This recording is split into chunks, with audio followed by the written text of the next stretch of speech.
Tina Fels was a bright, quiet teenager known for her talent and sweet disposition. A freshman at Foothill High School in Pleasanton, California, she was 14 years old when her life was tragically taken. Tina was described by those who knew her as shy but kind-hearted, someone who loved spending time with her family and friends. She was a bright student who excelled in her studies and had a passion for writing. Tina's schoolwork reflected her dedication, and she was especially close to her older brother Drew, who often described her as someone who always watched over him. At school, Tina was just beginning to find her footing in the world of high school. She was shy, but her potential was evident. However, she faced challenges. Like many teens, she struggled with bullying. Her classmates, particularly a group of girls who picked on her, made her life at school difficult. These girls would often taunt her on the school bus, calling her names, throwing things at her, and making cruel comments.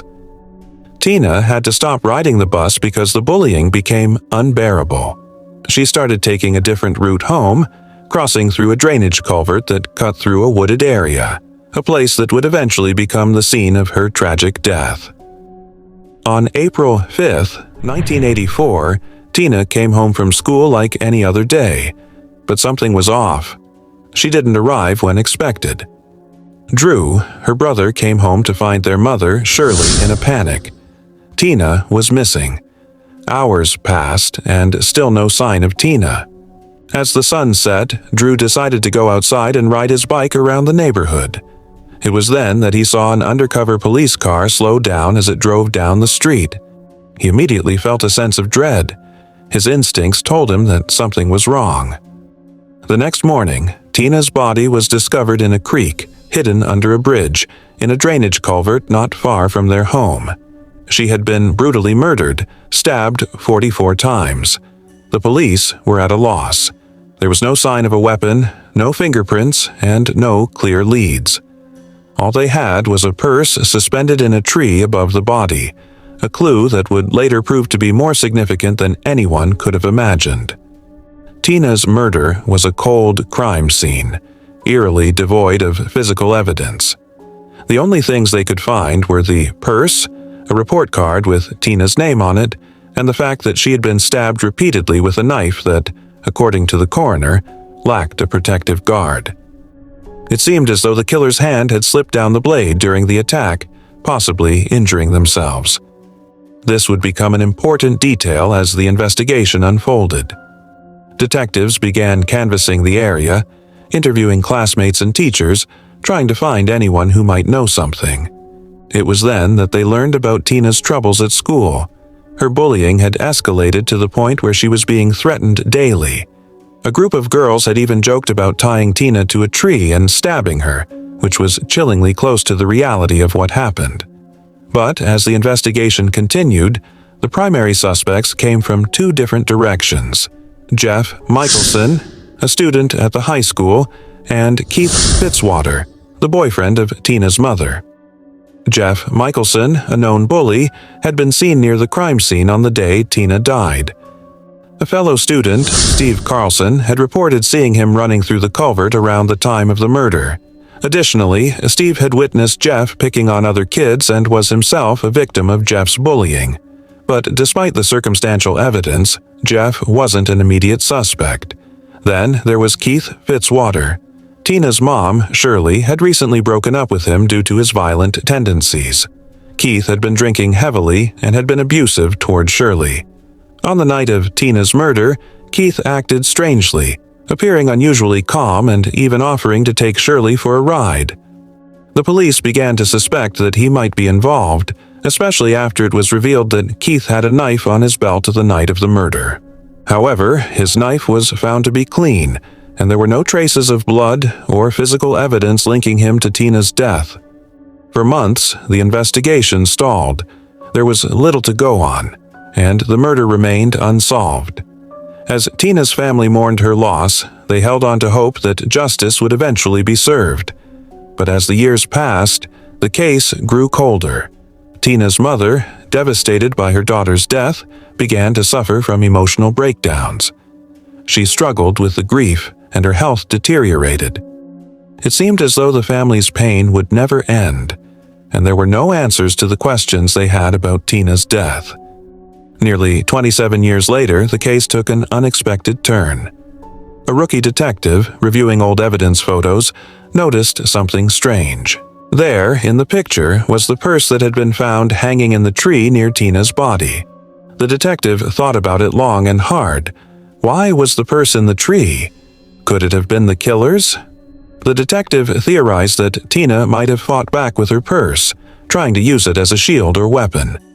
And if that were true, the last person to touch the purse would likely be the killer. The FBI was brought in, and they found something shocking. The purse contained 4 drops of blood that didn't belong to Tina. This was the break the case needed.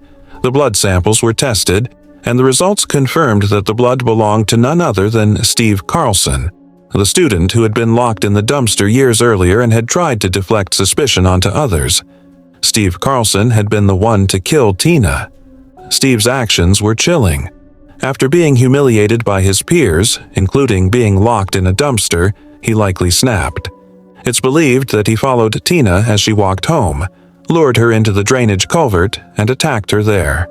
The crime was brutal, but Steve's guilt had been hidden for years, only to be revealed by a single clue: a drop of blood on a purse. When Steve was arrested, the community was shocked. No one could believe that a young man once thought to be a victim himself could be capable of such violence. In the end, Steve Carlson was convicted of first-degree murder, and the court proceedings lasted several years. Steve's family, meanwhile, was torn apart by the revelation. His parents had a hard time accepting the truth, but in the end, they had to confront the fact that their son had taken the life of another. For Tina's family, the long wait for justice was finally over. Drew, Tina's brother, was the first to speak publicly after the verdict was read. "It's been a long time coming," he said, "but at least now we know. At least now Tina can rest in peace." Shirley, Tina's mother, had passed away before the trial, her heart giving out under the weight of her grief. It was a bittersweet moment for the family as they realized that their mother would never see the justice she had longed for. Steve Carlson was sentenced to life in prison without the possibility of parole. He was sent to the California State Prison, where he would spend the rest of his days. As for his own feelings about being caught, Steve remained mostly silent, though reports suggested that he felt a mixture of guilt and anger, still insisting that he hadn't meant to kill Tina. For Tina's family, the pain of losing her never truly went away, but the conviction of her killer brought them a sense of closure. It was a hard-won victory, one that took decades to achieve. But in the end, Tina's story would no longer be a cold case, and justice was finally served. If you or someone you know is facing abuse, bullying, or violence, remember that help is available. Speak up, reach out to a trusted adult or counselor, and know that no one should face these challenges alone. The truth can be uncovered, and justice can be served, no matter how long it takes. Let Tina Fels' story be a call to protect the vulnerable and to always stand up against injustice. It was a quiet afternoon in Arlington, Texas, a typical Tuesday in 1996. The sky was clear, the streets calm, and life moved at an unhurried pace. The Peartree apartment complex stood among the suburban landscape, a seemingly ordinary place where people came home to relax after long work days. But inside one of those apartments, a horrific crime was about to unfold, shattering the peace of this small community. Christine Vu was just 25 years old. A bright, dedicated schoolteacher, she had always known she wanted to work with children. Her passion for education was evident in the way she taught, patient, kind, always looking for creative ways to engage her students. Christine was more than just a teacher. She was an inspiration to those around her. She had a steady boyfriend, a close-knit group of friends, and a family who adored her. To the people who knew her, she was full of life, ambition, and warmth. That evening, her boyfriend tried calling her, but there was no answer. At first, he assumed she was busy, Maybe she had stepped out or fallen asleep, but as the hours passed, concern set in. Something didn't feel right. He decided to drive over to her apartment, hoping to ease his worries. But when he arrived and knocked on the door, there was no response. The uneasy feeling in his stomach only grew stronger. The police were soon called, and when officers entered Christine's apartment, they were met with a chilling scene. In the bathroom, submerged in the bathtub, lay Christine's lifeless body. Her hands and feet were bound with duct tape. She had been stripped of her clothing, her dignity, and ultimately, her life. The cause of death was clear. She had been strangled. The brutality of the crime sent shivers down the spines of the officers on the scene. Detective Ed Featherston, a seasoned investigator with the Arlington Police Department, took the lead on the case. Right away, something about the crime scene felt disturbingly meticulous. There were no signs of forced entry, no immediate indication of a struggle beyond the bathroom. Then, a critical clue emerged. Fingerprints were found on the interior deadbolt lock, which could only be engaged from inside the apartment. This meant that whoever had murdered Christine had locked the door before leaving, ensuring no one would discover the crime too soon. The fingerprints were sent for analysis, but there was no immediate match. Christine's killer had no criminal record, no documented presence in any law enforcement database. He was a ghost. Without any solid leads, the case gradually went cold. Christine's family was left devastated. They had lost a daughter, a sister, a friend.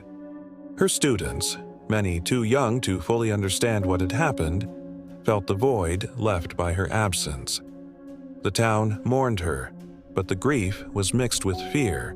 A murderer was out there, and no one knew who he was. For months, the case remained stagnant. But just when the town of Arlington was beginning to move forward, tragedy struck again.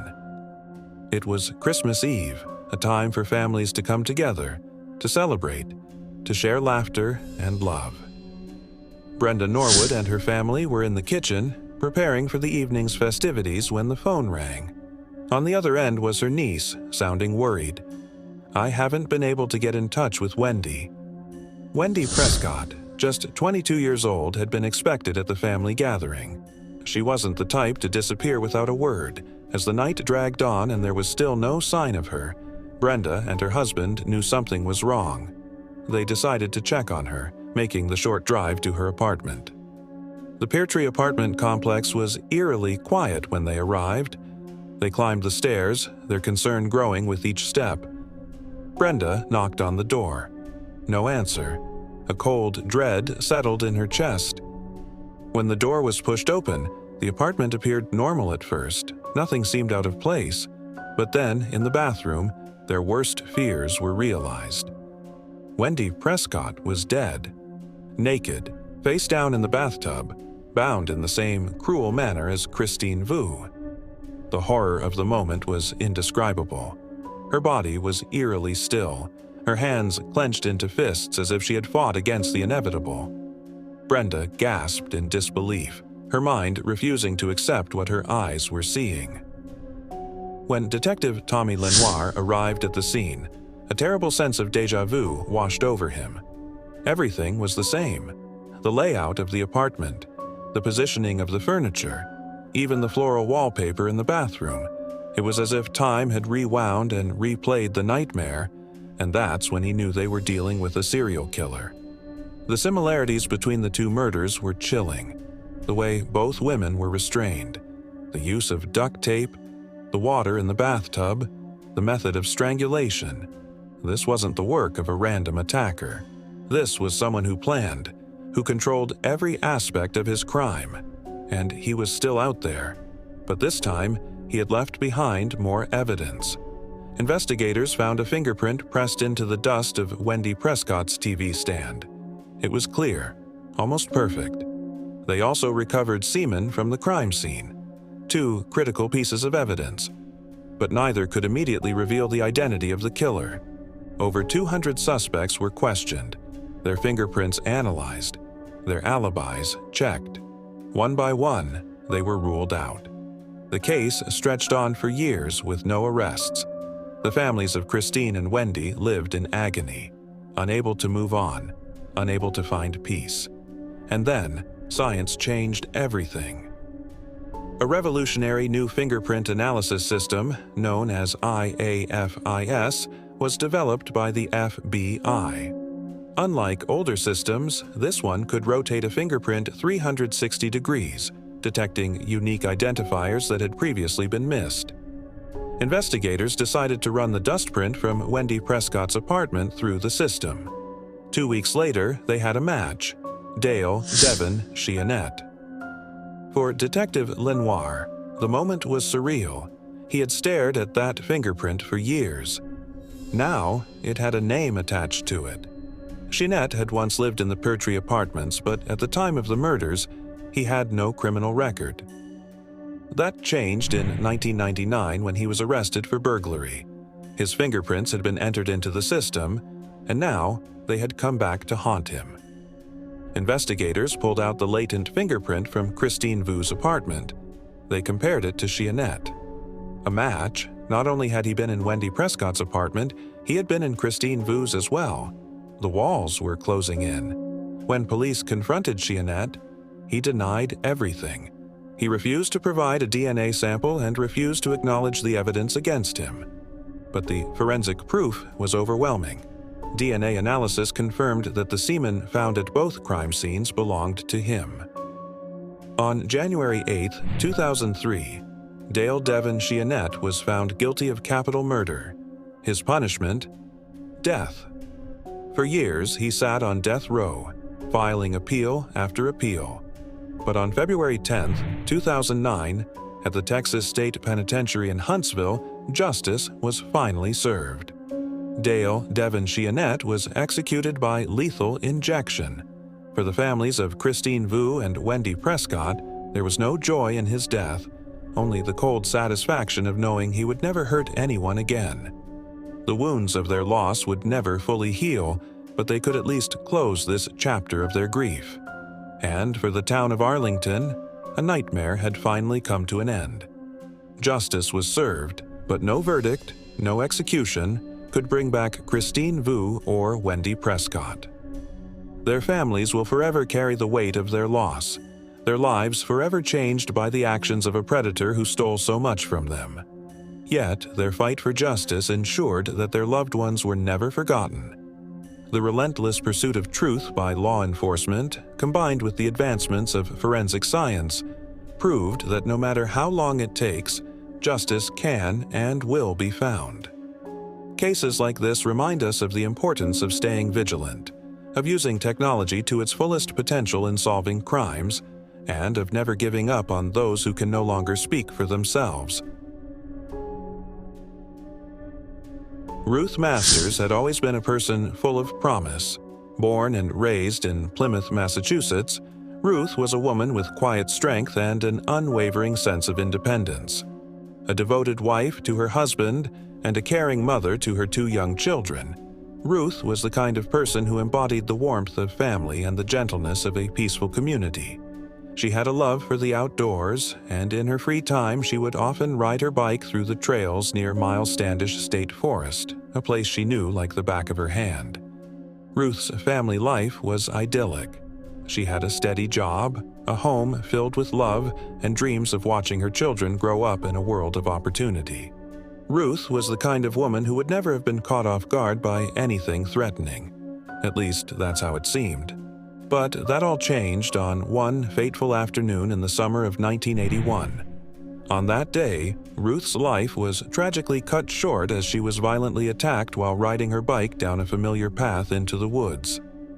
The family that loved her was about to experience a nightmare they could never have imagined, one that would unfold in the following months, eventually becoming one of the most haunting cold cases in Massachusetts.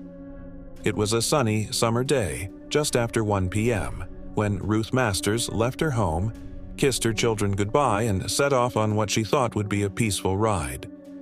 She headed down the bike path into the woods, a familiar trail she had taken countless times before. But on this day, things were different.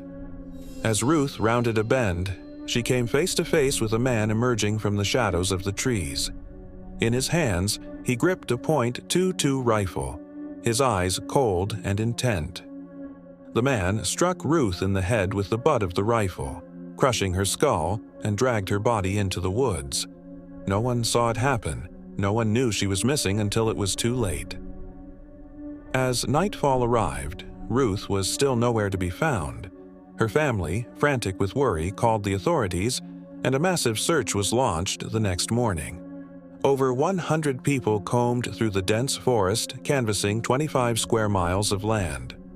After hours of scouring the area, Ruth's body was discovered less than 150 feet off the bike path. What they found was nothing short of grotesque. Ruth's skull had been crushed and her body had been mutilated.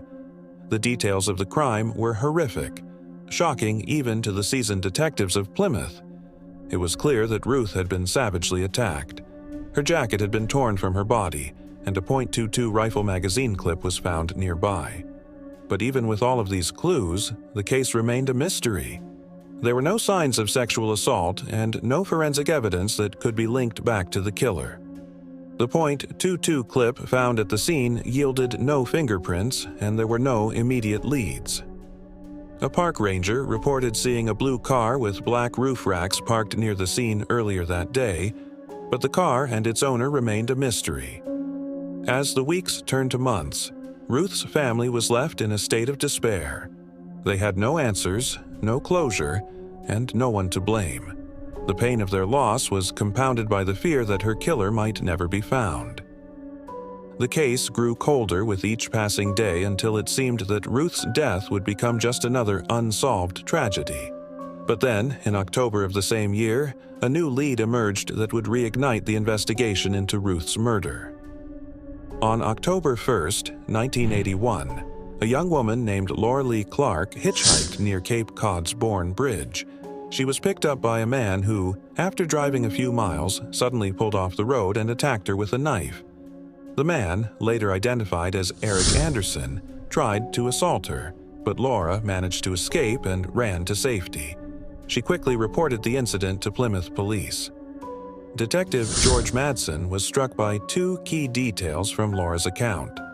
First, the attacker had used a knife, and second, the man had been driving a blue car, a detail that matched the description of the vehicle seen near Miles Standish Park on the day Ruth was murdered. Madsen wasted no time in tracking down the car's owner, a 50-year-old man named Eric Anderson. When questioned, Anderson seemed unusually calm and even confessed to the assault on Laura Clark, though he denied any involvement in Ruth Masters' murder. But there were too many coincidences: Anderson's vehicle, the black roof racks that matched the ones seen at the scene of Ruth's death, and his criminal history. He had served time for breaking and had been previously convicted of assault with intent to rape. Still, there was no concrete evidence linking him to Ruth's murder. As the months passed, the investigation went cold once more. Eric Anderson remained a suspect, but without proof, the police had no choice but to move on. Ruth Masters' case lingered in the files, unsolved, and Anderson was eventually forgotten. Years passed. Eric Anderson was eventually paroled after serving time for the assault on Laura Clark, but his violent tendencies did not disappear. In 1999, a similar incident occurred in Maine. A woman named Edith McKendry was attacked by an elderly man while offering him a ride. She fought him off, sustaining multiple injuries in the process. Her description of the man, along with the details of the attack, led Maine State Trooper Brian Smith to recognize the perpetrator as Eric Anderson. This time, Anderson was arrested, and it didn't take long for him to confess to the attack on Edith. He was sentenced to 25 years in prison. But even though Anderson was behind bars once more, the question remained: could he be the one who had murdered Ruth Masters nearly 2 decades earlier? The cold case file was reopened, and this time Detective Rick Nagel of the Massachusetts State Police Cold Case Squad took over the investigation. Nagel spent years piecing together the puzzle. Finally, in prison, an inmate came forward with a crucial detail. Eric Anderson had confessed to the murder of Ruth Masters to him. Anderson described the attack with disturbing clarity, even admitting that he had heard someone approaching the scene and fled before he could bury Ruth's body. 3 more inmates came forward, all convicted murderers, all willing to testify against Anderson. Their testimonies painted a chilling portrait of a man whose hatred for women ran deep, and whose crimes were committed without rhyme or reason. And in 2007, after years of painstaking investigation and courtroom drama, Eric Anderson was finally put on trial for the murder of Ruth Masters. The trial was a difficult one. There was no physical evidence, no eyewitnesses, and no confession from Anderson himself, but the testimony of the inmates, combined with the circumstantial evidence, was enough to convince the jury. After 9 hours of deliberation, they found Eric Anderson guilty of murder. Anderson, now 76 years old, was sentenced to life in prison without the possibility of parole. He was sent to Massachusetts State Prison, where he would spend the rest of his days. For Ruth's family, the verdict was a long-awaited sense of relief, but the pain of losing her would never fully go away. The years without closure had taken a toll, but at least now they knew that the man who had taken Ruth from them would never be free again. As for Eric Anderson, the killer's perspective was chillingly indifferent. In a statement made to the press, he showed no remorse for his crimes, and instead offered only a chilling reflection on the violence he had inflicted on innocent women. He had spent years evading justice, but in the end, it was the bravery of inmates, the tireless work of investigators, and the persistence of Ruth's family that brought him to justice. Ruth's case was no longer just a cold file. It was a testament to the power of perseverance, the strength of a community that refused to forget, and the unyielding drive for justice that spanned over 2 decades. If there's one thing the case of Ruth Masters teaches us, it's that justice is never out of reach, even when it seems impossible. It took 26 years, relentless detectives, and the voices of those willing to stand up for the truth to finally put Eric Anderson behind bars for good, but there are still too many cold cases left unsolved and too many families waiting for answers. If you have any information, no matter how small, about an unsolved case, speak up. Contact your local law enforcement, share what you know, and help bring justice to the victims who can no longer speak for themselves. And if you or someone you know is in danger, don't wait. Seek help, reach out, because no one deserves to be forgotten.